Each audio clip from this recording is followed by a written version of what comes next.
This is the story of two Australian airmen and a tragic mission that ended their lives at the end of World War II.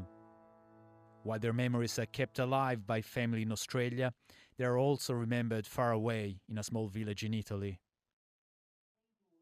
After almost 70 years, the Italian villages of Cantalupe in Piedmont and the Australian families of the airmen meet and remember the lives that were sacrificed and ended too soon.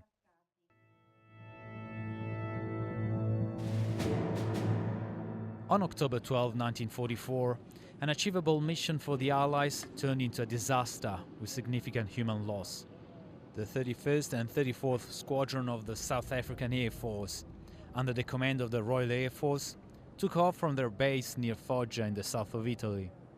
Their mission was to drop supplies to Italian partisans in the north. In that year, Italy was divided in two. The Allies held the south, while the centre and the north were under German control. Italian partisans in the north were facing German troops and needed supplies and weapons from the Allies in the south. At the beginning of 1944, there were 24 airfields operating from the area around Foggia. And it was a strategic point, since from that area they could bomb almost all Europe occupied by the Germans. Australia 1942. The Japanese threat had forced Prime Minister John Curtin to recall almost every available soldier, abandoning the European and African fronts. Only a handful of Australian airmen remained in Italy. This meant that in 1943-1945, in Italy there were only a few air wings of the Royal Australian Air Force. And it probably were just a few dozens of airmen, Australian airmen employed during this last part of the Italian campaign. Flight Sergeant Clarence William Lawton was one of these airmen. He was the pilot of a B24 Liberator, code KH239, one of the 20 Liberators that left the airfield in Celone, near Foggia, on the afternoon of September 12, 1944. Little did they know that weather conditions in the north would transform what should have been an achievable mission into a tragedy. He was born in July 1921. He was born in a small place called Gunning, which is in New South Wales in Australia. And shortly after that they moved to Murrumburra-Harden, which is another smallish place. The family was 5 girls. He was the youngest boy and the only boy. Kathy Hind is Clarence Lawton's niece. Her mother Vera, at 96, is his only living sibling. There were 5 girls, so the eldest was Nell, then there was Flo, Rita, my mother Vera, and then Val, and then Clary or Clarence.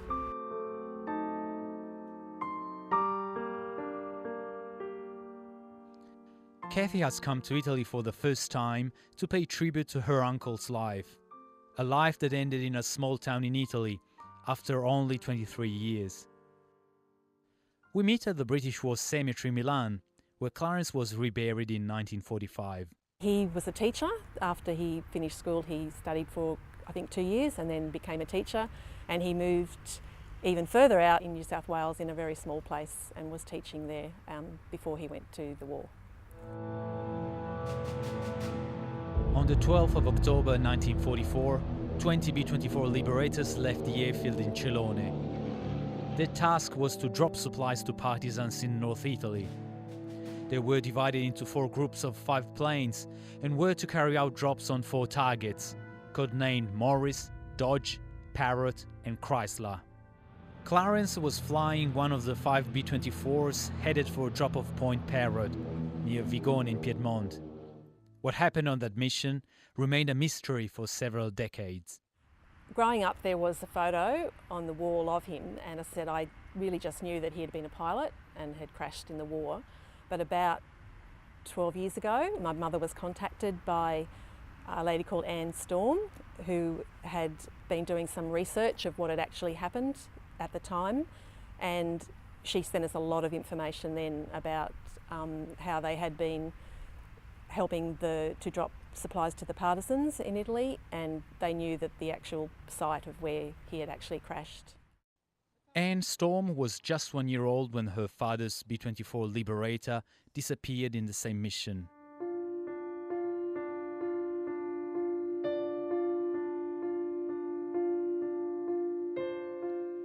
Flying officer Thomas Roberts Millar was in one of the 6 B24s that never returned to base. His assigned drop-off point was Morris, in the region of Liguria. Anne has spent the last 12 years trying to uncover what happened to her father's plane. Her quest is not finished. My mother saw an article in the Sydney Morning Herald asking for relatives of airmen in 31 Squadron South African Air Force to contact the writer, which I did. She lived in Queensland and she had a father who was killed on this particular mission. And so that's how I started this interest in finding relatives of crew. So I found all the relatives of the crew, but it took a while, some in South Africa and 2 in Britain. And then I started to look for relatives of other crews, and then I went to other commemorations, and not necessarily all connected to 31 South. Flying officer Thomas Roberts Millar, known to family and friends as Bob, was born in Narromine, New South Wales, on the 7th of September 1916. He married my mother in 1942, and he enlisted in May 1942, but he went to England in March 1943, 3 weeks after I was born. So he saw me as a baby, but of course I don't remember him. Bob graduated from Sydney University with a Bachelor of Economics in 1939. 4 years later, he would find himself on a plane in the middle of the European conflict.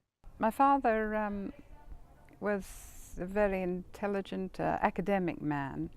He was dux of his school. He was very good at maths, and he discussed with my mother whether he would train to be a pilot or a navigator, and they thought being a navigator might be safer, but I don't think so. They're all in the plane together. After 10 days of bad weather, there was finally a break at Celone airfield. On the 12th of October 1944, conditions were considered acceptable for the mission. Partisans in the north prepared themselves for the drop of weapons, first aid, blankets and other much-needed supplies. His plane disappeared. It's never been found.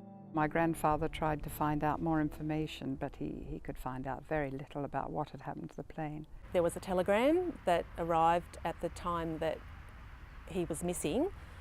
My mother actually worked in the post office at that time during the war, and the telegram actually came to that post office. Her superior actually received the telegram and went and got her sister, her older sister, and together they were given the news. The telegram just says that he was missing in northern Italy.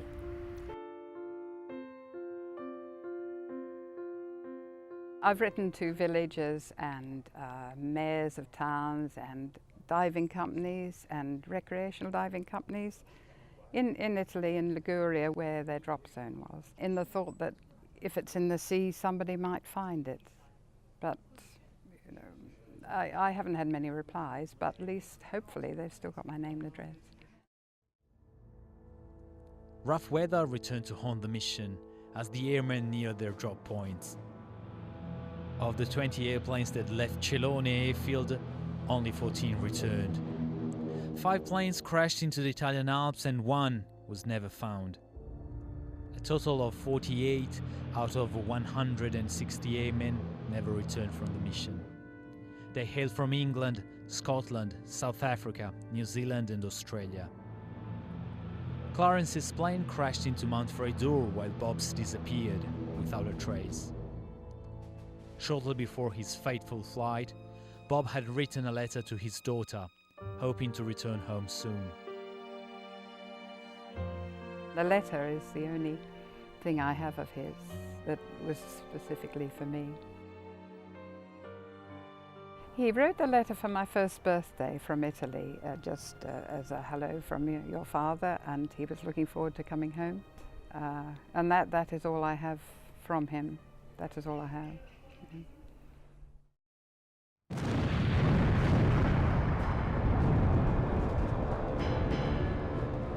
The crash on Mount Freydur was thunderous.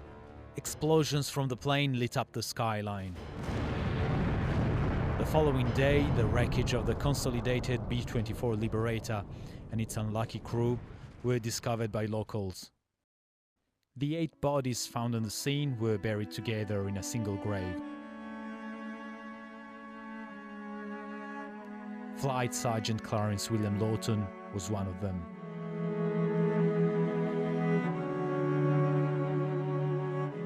The memory of the accident faded in the following decades, until only vague recollections remained alive in the nearby villages.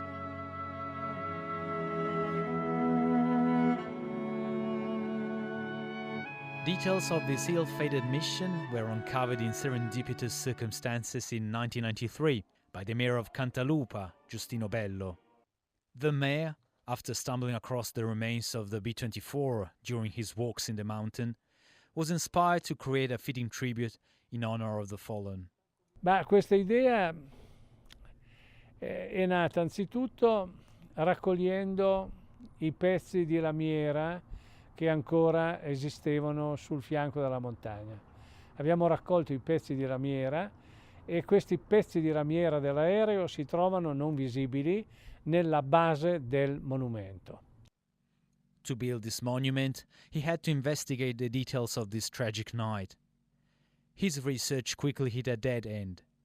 In 1993, nobody could remember when the crash had occurred. Further disappointing news came from Colonel Ian Medlin, from the British Air Historical Branch of the Ministry of Defence.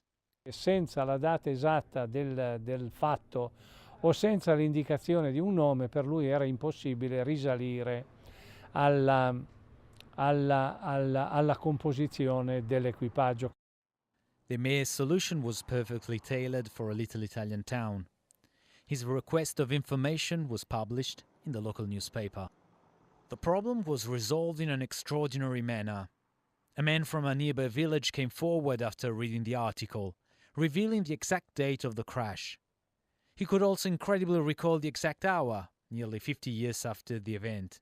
E si è presentata una persona la quale mi dice: non ci sono dubbi, l'aereo è caduto alle 20:30 del 13 ottobre 1944. E alla mia domanda: ma come fa lei, che mi pare relativamente giovane, in grado di rispondere a questa, con tanta precisione a questa nostra richiesta?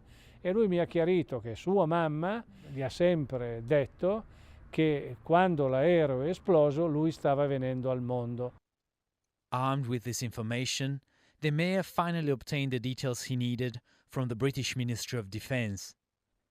The mystery airplane was a B-24 Liberator, code KH-239, and had been piloted by Flight Sergeant Clarence Lawton.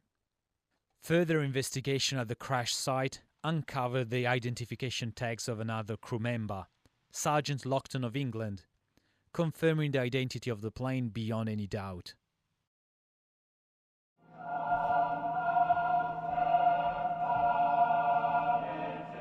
Since the discovery of these details, the town of Cantalupa has been holding commemorative services every year. 69 years after the fateful mission, Lawton's niece Kathy Hind and Millar's daughter Anne Storm are joining the little Piedmont town of Cantalupa to remember and commemorate the sacrifice of those men. As a stark reminder of the weather conditions that led to the crash, visibility on the mountain is very poor, and the whole valley is filled with fog. It must have been very frightening, knowing there's perhaps mountains around you but not knowing where they are. That must have been very scary and very frightening for all the people on board. To know where the mountains were must have been very difficult with this mist. The dramatic view that our mountain guides Piero and Piero swear is out there is impossible to see. Amongst the fog, all that is visible is the track ahead, leading us to the top of Mount Freydur.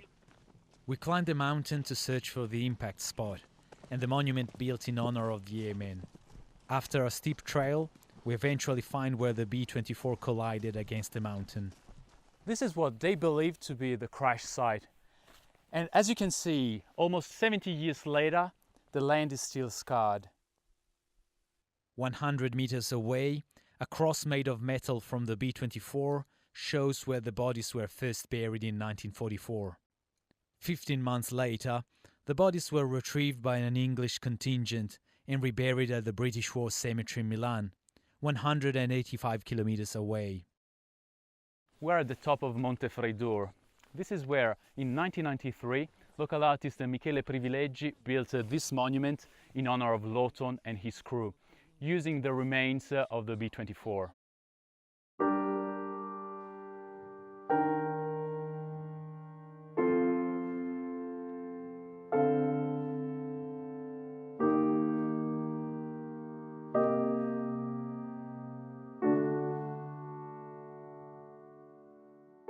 Quando mi è stato chiesto di fare un cippo, un qualche cosa che ricordasse questo evento, mi è subito venuto in mente un'idea, cioè di ridare queste ali, questo aereo a queste persone per poter ritornare nelle loro famiglie, nelle loro case.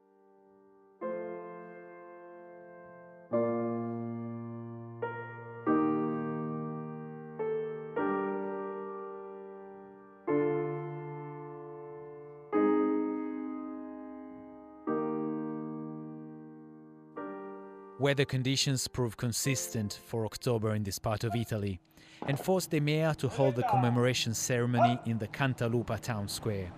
It is attended by town locals and a military picket from the Alpine Corps. The ceremony is a reminder of the hardships faced by this town and the rest of North Italy towards the end of World War II.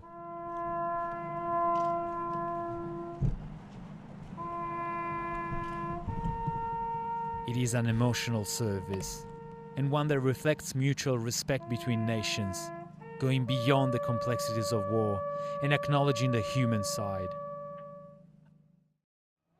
Over 14,000 kilometers away, here is a tiny Italian town raising the Australian and British flags in honor of the sacrifice these airmen made. An unexpected scene in a country that was an enemy before it became ally. Old and young are present to remember the legacy of the men who sacrificed their lives for a cause. I think he felt it was his duty because it was to support England and Britain, which was regarded as sort of home. Britain was very much in the centre of everyone's mind, especially in wartime. So this is why he felt it was his duty to volunteer.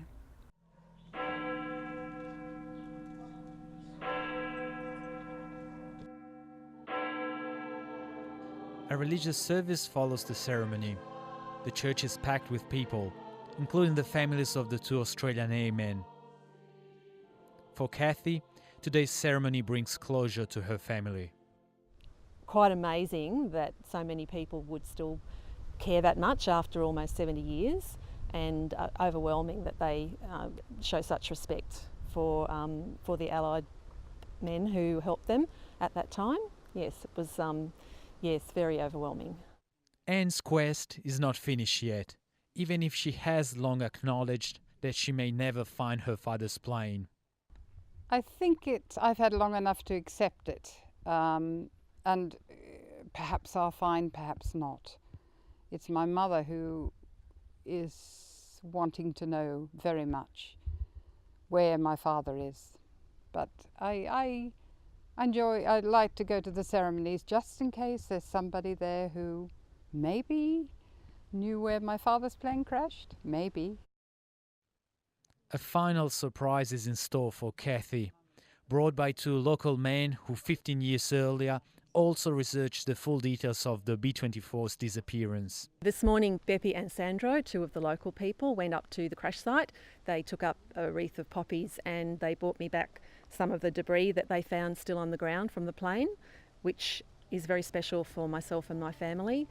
It just looks like some twisted metal and broken glass, but it will have very special memories for us. What is left for Anne is the heartfelt letter her father sent all those years ago for her first birthday. My dear daughter, this is the first time I have written to you, and although you are yet too young to read it, perhaps Mother will save it up until the time comes when you can read it yourself. In 2 days' time it will be your first birthday anniversary, a great event for your parents. My regret is that I cannot personally be there to blow out your single candle, but believe me, lassie, I will be there in spirit. I am writing this from a place called Italy, which is far away from our fair land, a place where I would not be by choice, so far separated from wife and daughter. I hope you will love and respect me as I love and respect my father. That's all, young lady. Have a happy birthday. May they all be happy birthdays. I hope to be home again one fine day. In the meantime, lots of love to you and Mother. From Dad, Bob Millar.